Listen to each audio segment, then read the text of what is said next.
Welcome to Theory Hubz, where we dive deep into the world's most chilling mysteries. Today we explore some of the most puzzling missing cases, real stories of experienced hikers who vanished without a trace in the vast wilderness. From the strange disappearance of William Michael Ewasko in Joshua Tree to the baffling case of Joel Thomazin in Yosemite, these true stories will leave you questioning what might really be lurking in our national parks. The desert can be an unforgiving place, a rugged, desolate landscape where life seems to hang by a thread, and where even the most experienced outdoorsmen can find themselves at the mercy of the elements. But what if it wasn't just nature that claimed those who disappeared? What if something else was at play? This is the story of Ronald Kirk, a man who knew the land well, and yet vanished in a way that continues to raise questions, even today.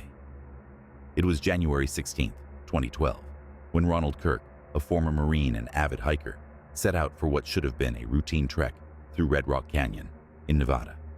This wasn't a wilderness novice. Ronald was a seasoned hiker who had spent countless hours exploring the desert terrain.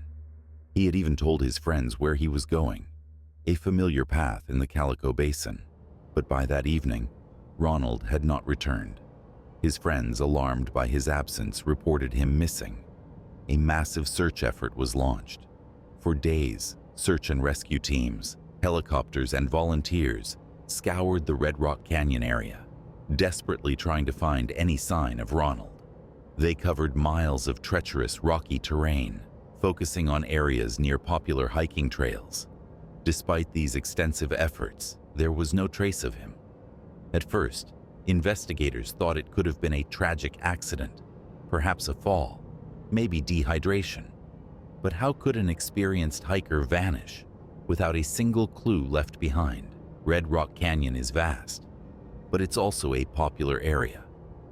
Hundreds of people hike its trails each day. How could Ronald just disappear? Months passed, and the hope of finding Ronald alive began to fade. His family was left to grapple with the void, unsure of whether he had succumbed to the harsh desert environment or if something more sinister had occurred.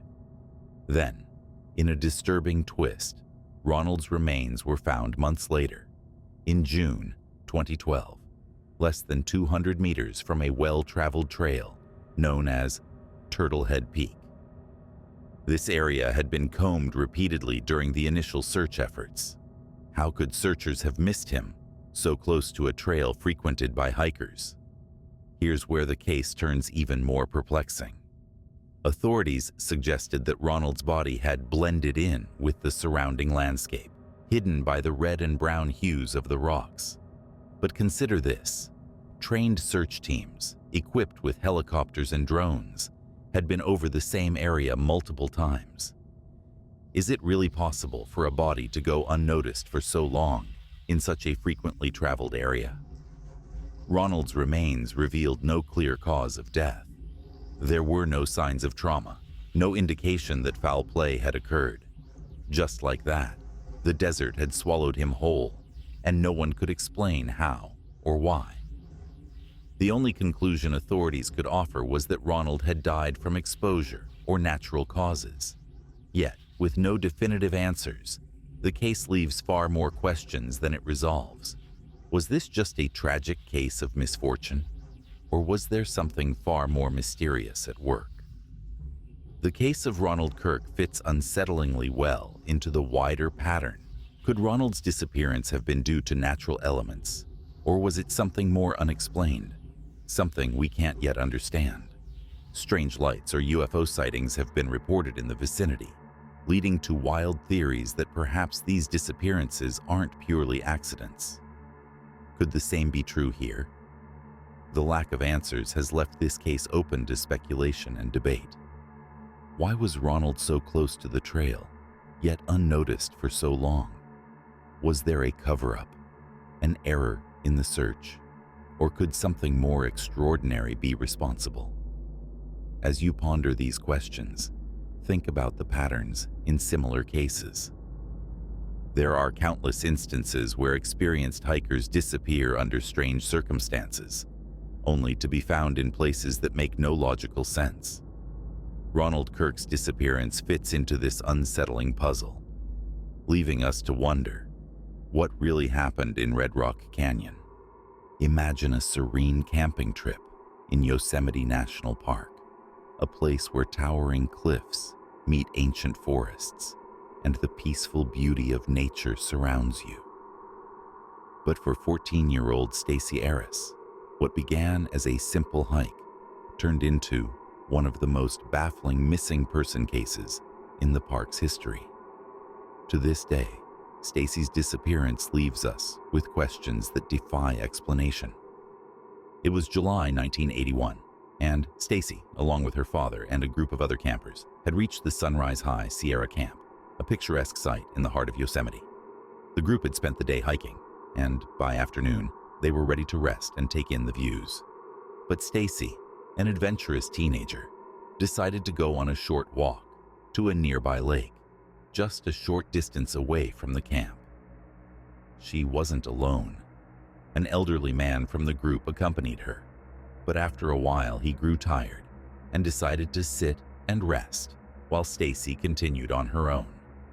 This was supposed to be a short, safe trip, just a quick jaunt to take pictures of the lake and return. But Stacy never came back. When she didn't return within a reasonable time, her father and the rest of the group became worried. They searched for her, calling her name, but there was no response, only silence. They soon realized something was terribly wrong. Stacy, a healthy and capable young girl, had simply vanished without a trace. Authorities were called in, and the search for Stacy began. Over the course of 9 days, more than 100 people, helicopters, and sniffer dogs scoured the area. They combed through every inch of the surrounding wilderness, searching for any sign of Stacy, footprints, clothing, or even her camera, which she had taken with her. But what they found was next to nothing. The only clue ever recovered was the lens cap from Stacy's camera, lying on the ground near the trail where she had last been seen. No footprints, no torn clothing, no signs of an animal attack.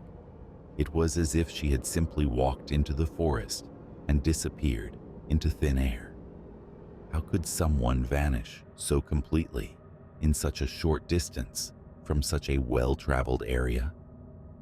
Yosemite is one of the busiest national parks in the U.S., and while its wilderness can be challenging, Stacy wasn't deep in the backcountry.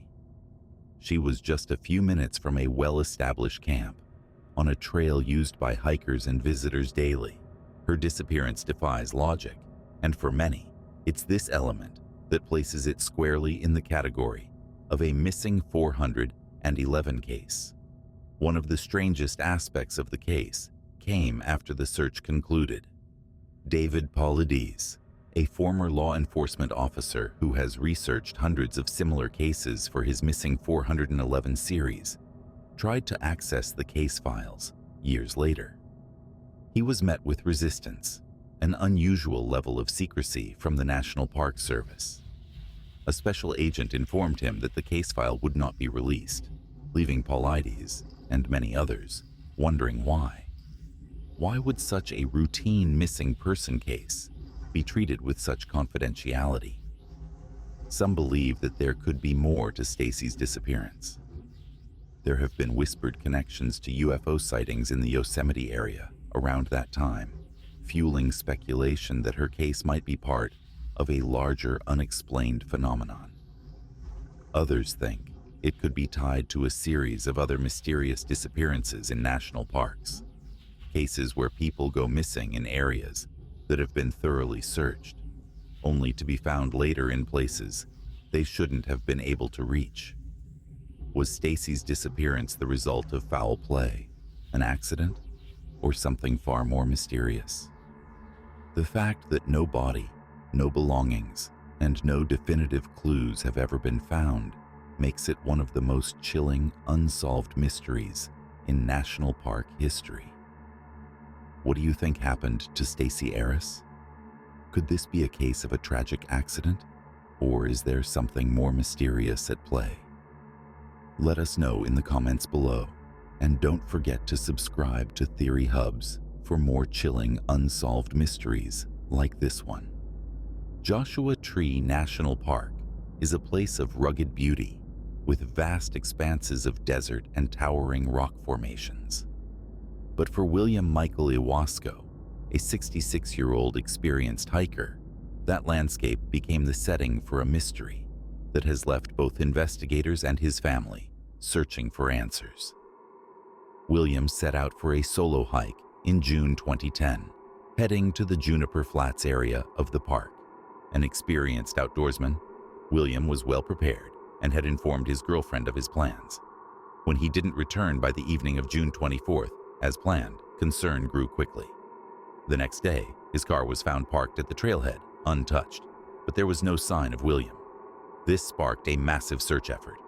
Over 70 people, aided by helicopters, search dogs, and tracking equipment, combed the desert. The terrain in Joshua Tree can be brutal. Sharp rock formations, hidden canyons, and extreme temperatures make it a treacherous place to get lost. But William was familiar with the dangers, and with such a large search effort underway, authorities were optimistic they would find him. Days passed, and no sign of William emerged. Despite covering miles of desert terrain, including off-trail areas, there was no trace. No footprints, no clothing, no equipment. Searchers were baffled by the complete lack of clues.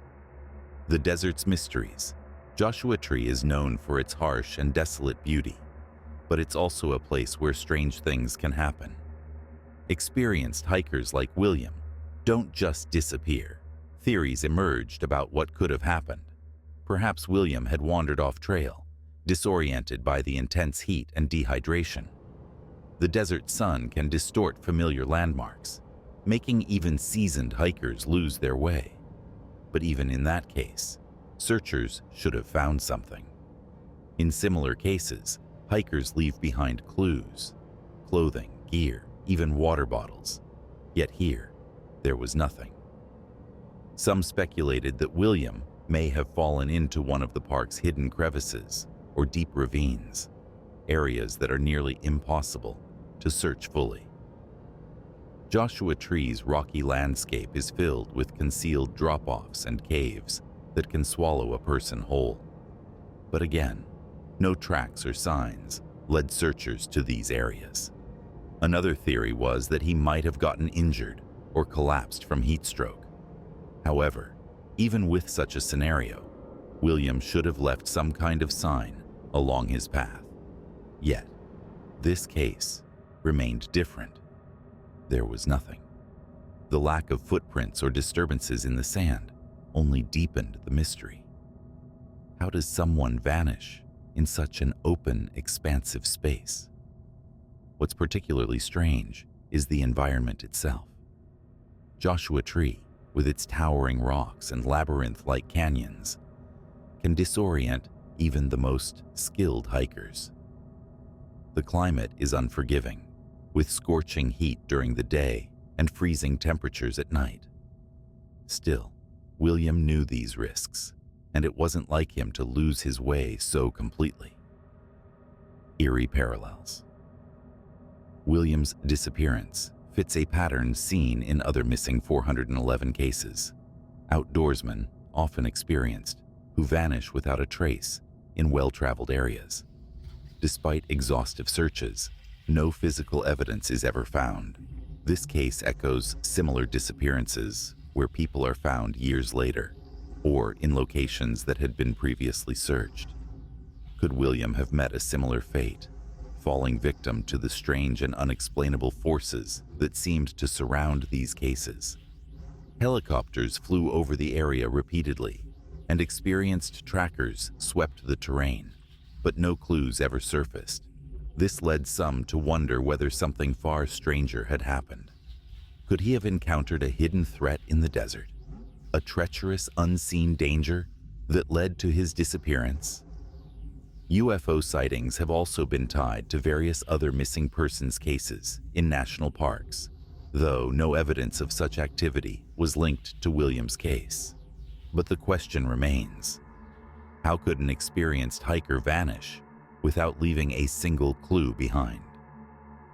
Even more unsettling is that search dogs, typically able to pick up a scent even days after a disappearance, failed to find anything. Was it possible William went somewhere beyond the reach of the search teams? Or was there another element at play, something more inexplicable? Lingering questions.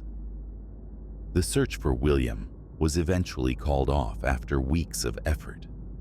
Despite the resources poured into finding him, there was simply nothing to go on. His car remained parked at the trailhead, and the desert, as vast and quiet as ever, held on to its secrets.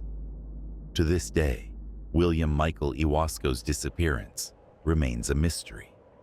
The harsh landscape of Joshua Tree can swallow a person whole, but the complete lack of any physical evidence has left his loved ones and searchers haunted by what they didn't find. Theories continue to circulate. Was it just a tragic accident? Or is there something more lurking in the desert of Joshua Tree?